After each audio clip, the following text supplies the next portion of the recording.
Hey man, check out that lady. Ain't she pretty? I have a thing about strays. She's alright. Alright? Look at you. You're blushing. I am not. Dude, you're literally red right now. I'm a trained assassin. I do not blush. I must be allergic to something. Don't look at me. Yeah, allergic to love, I guess.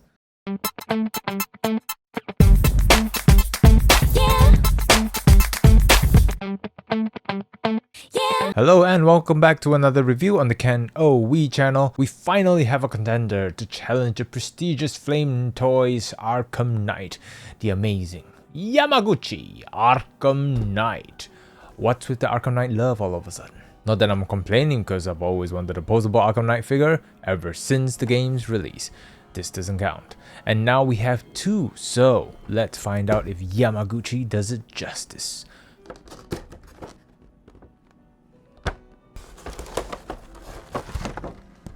Let's not forget this beautiful backdrop, which is typically included in Yamaguchi packages. This backdrop is simple, but oh so beautiful. Well picked.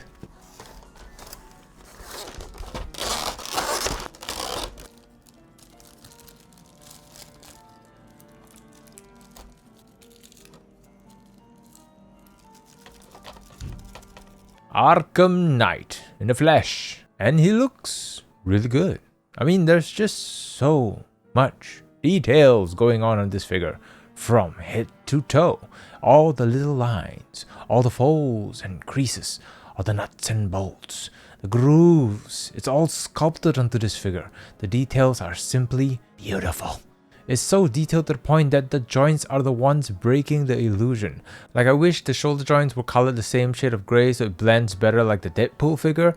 Sadly, this figure looks like he had surgery to remove his lats and a portion of his shoulder to allow more range of movement. It's a fair compromise, but a compromise nonetheless, and it's something to take into account when posing this figure. Also, I made a mistake of pulling this out, and it's now always popping off. Technically, it shouldn't be this loose, but with this kind of joints, if you're always pegging in and out, it's gonna wear out over time. And this is a major concern since the bicep has this joint design as well, so it's something to take note of. Okay, so we're delving into the accessories a little bit, but we gotta talk about how it looks as the Red Hood, or rather the pre-Red Hood look. So you start by removing the helmet, remove the neck sleeve, remove the bicep, separate the elbow joint, and this may take some effort, and it can be quite painful depending on how tight your joint is, so deal with caution.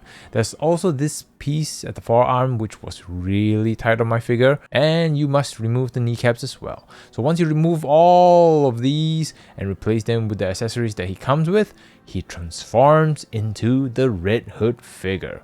And this ties into my previous comment on the Sentinel Peter B. Parker, where if you have enough accessories that you can interchange with, it can create the illusion of having a separate figure. And this is how it should have been done for that Sentinel Spider-Man. Because look at him. It's a totally different look and feel. And the beautiful details still remain. Look at how shiny that helmet is. And it's still looking as badass as the previous look.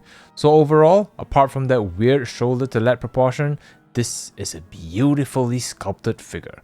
And both forms look really badass. But wait, there's a third. But before we talk about it, let's talk about his articulation.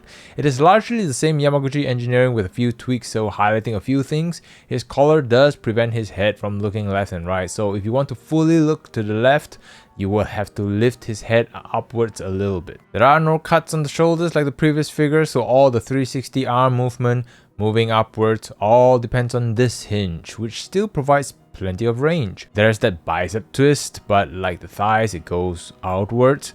The usual bicep flex with the wrist movements. You can't really arch backwards, but boy oh boy can this man crunch.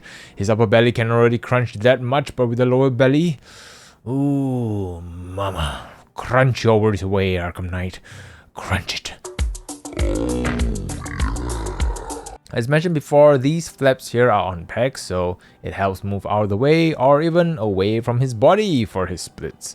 Still got that outwards thigh swivel, that super knee bend, usual feet movements with that Arkham Knight toe curlers. And we move on to his accessories. He comes equipped with face punching hands, a pair of weapon wielding hands, face grabbing hands, one left hand where it's pointing because I guess it's cooler to point with your left hand than your right hand, I guess. And one right hand for, according to the photos, holding his helmet, which I've tested and it actually works. As for weapons, he comes with a pair of katanas where the blade is blood red, so the blood of his enemies will only make the blade more vibrant in appearance, and a pair of jagged knives, and yeah, another package with no guns, which is really sad because these hands are clearly meant for holding guns, and unfortunately he can't hold Deadpool's gun, which is a huge shame.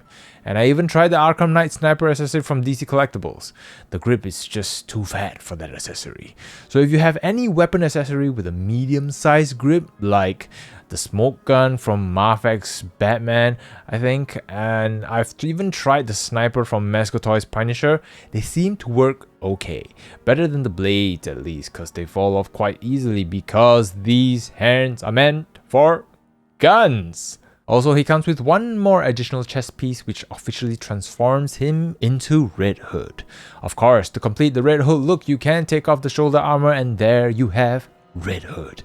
Although he has the hole behind, but it's hardly noticeable, and this is one of the very few times where even though there's not a lot of weapons or hands to play with, but what is provided allows you to have 3 different figures, and that kind of versatility in a package is rare and extremely hard to pull off, so Yamaguchi should be commended for that. And this is why I cannot be mad for too long at this package for not having gun accessories.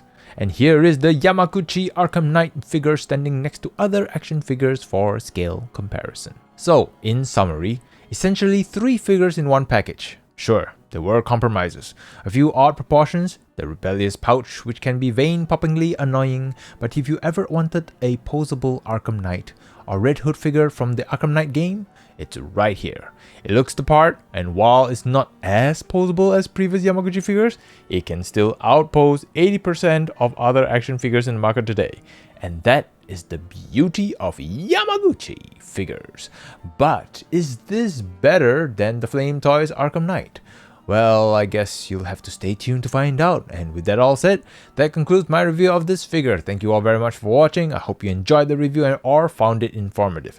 Let me know your thoughts about this figure in the comment section down below. Until the next video, stay safe and take care. Like to see more videos like this one?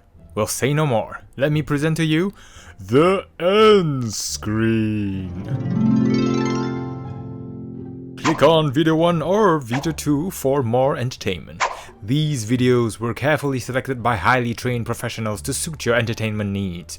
Also, don't forget to click that subscribe button. If you don't, I shall haunt you in your sleep. So click it! I was just kidding, by the way. Okay, bye!